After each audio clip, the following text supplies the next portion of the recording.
Salam sejahtera untuk kita semua. Bertemu lagi dalam diskusi 11 studi komparatif pendidikan dasar di berbagai negara.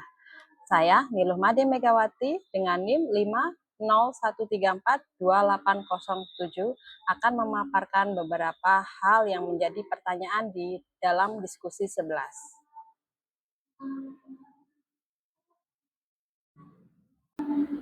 Dalam diskusi 11 ini, saya akan menganalisis sistem pembelajaran sekolah dasar.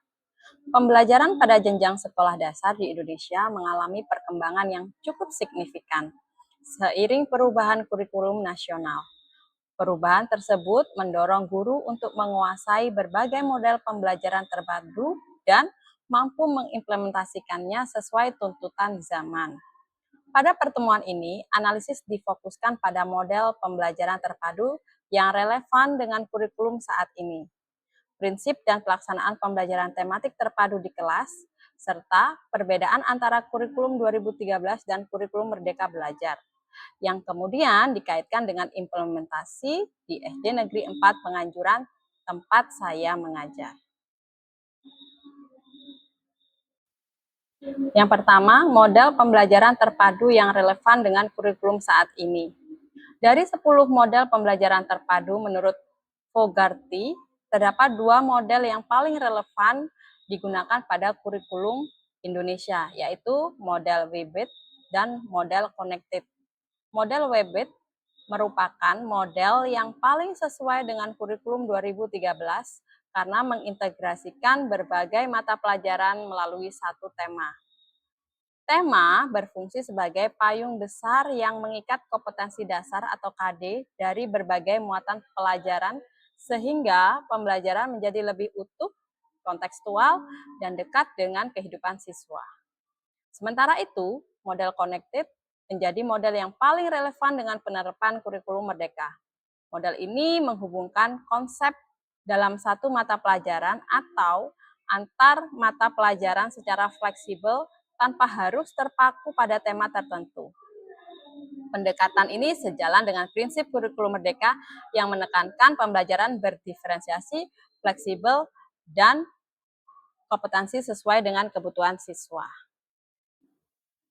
Yang kedua, tujuan, fungsi, landasan, prinsip, rambu-rambu, dan tahapan pembelajaran tematik terpadu. Pembelajaran tematik terpadu telah menjadi bagian integral dari proses belajar mengajar di sekolah dasar, termasuk di SDN Negeri 4 Penganjuran. Tujuan utama pembelajaran ini adalah mengembangkan cara berpikir holistik siswa, menciptakan pembelajaran yang bermakna, serta memudahkan siswa mengaitkan konsep antar mata pelajaran dengan kehidupan nyata. Pembelajaran tematik juga berfungsi menyederhanakan pembelajaran, mengurangi tumpang tindih materi, meningkatkan motivasi, dan memberikan kesempatan kepada siswa untuk belajar secara aktif melalui pengalaman langsung. Landasan pembelajaran tematik terpadu mencakup landasan filosofis, yaitu konstruktivisme, progresivisme, dan humanisme. Landasan psikologis, yaitu teori perkembangan kognitif biasa, teori interaksi sosial Vygotsky, dan teori belajar Brunner. Serta landasan yuridis seperti yang tertuang dalam Permendikbud nomor 22 tahun 2016 tentang standar proses. Prinsip-prinsip pembelajaran tematik terpadu meliputi pembelajaran berpusat pada siswa, memberikan pengalaman langsung, tematik dan kontekstual, fleksibel, dan mengembangkan berbagai kompetensi sekaligus. Rambu-rambu pelaksanaannya antara lain, tema tidak harus memuat seluruh mata pelajaran. Penilaian dilakukan secara autentik, sumber belajar harus beragam, dan pembelajaran harus menekankan pada aktivitas siswa. Tahapan pembelajaran meliputi perencanaan seperti analisis KD, jaringan tema, RPP atau modul ajar, pelaksanaan yaitu terkait mengamati, menanya, mengumpulkan informasi, menalar, dan mengomunikasikan.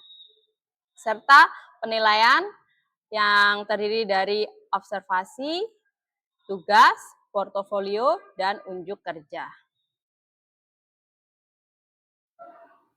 Yang ketiga, perbedaan kurikulum tematik terpadu atau K13 dan kurikulum merdeka serta implementasinya di SD Negeri 4 Penganjuran. Kurikulum 2013 menekankan pembelajaran tematik terpadu dengan tema wajib yang sudah ditentukan. Sedangkan kurikulum merdeka menawarkan fleksibilitas lebih besar bagi guru dan dalam memilih metode maupun bahan ajar. Kurikulum Merdeka juga menekankan proyek penguatan profil pelajar Pancasila yang tidak terdapat sebagai kewajiban di K13 atau kurikulum 13. Di SD Negeri 4 Penganjuran, penerapan kurikulum Merdeka membawa perubahan positif. Guru lebih bebas menyesuaikan pembelajaran dengan kemampuan siswa, menerapkan pembelajaran berdiferensiasi, dan melaksanakan proses proyek berbasis lingkungan dan kebinekaan. Siswa menjadi lebih aktif, kreatif, dan kolaboratif. Kesimpulannya, yang pertama, model pembelajaran terpadu yang paling relevan dengan kurikulum Indonesia saat ini adalah model WebEd karena memberikan fleksibilitas bagi guru untuk mengintegrasikan berbagai mata pelajaran melalui tema tertentu. Pembelajaran tematik terpadu yang diterapkan di SD Negeri 4 Penganjuran bertujuan membantu siswa memahami konsep secara menyeluruh, belajar melalui pengalaman nyata, dan mengembangkan karakter. Pelaksanaannya berlandaskan prinsip integrasi, keterlibatan aktif, dan asesmen autentik. Yang kedua, perbedaan utama antara kurikulum 2013 dan kurikulum Merdeka terletak pada fleksibilitasnya. Kurikulum 2013 menekankan keterpaduan tema antar mata pelajaran.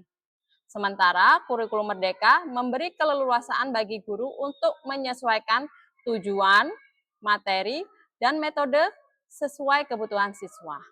Implementasi di SD Negeri 4 Penganjuran menunjukkan bahwa pembelajaran tematik tetap digunakan, namun dengan pendekatan yang lebih fleksibel dan berpusat pada peserta didik sesuai prinsip dari kurikulum Merdeka. Demikian tadi paparan dari diskusi 11. Terima kasih dan sampai jumpa.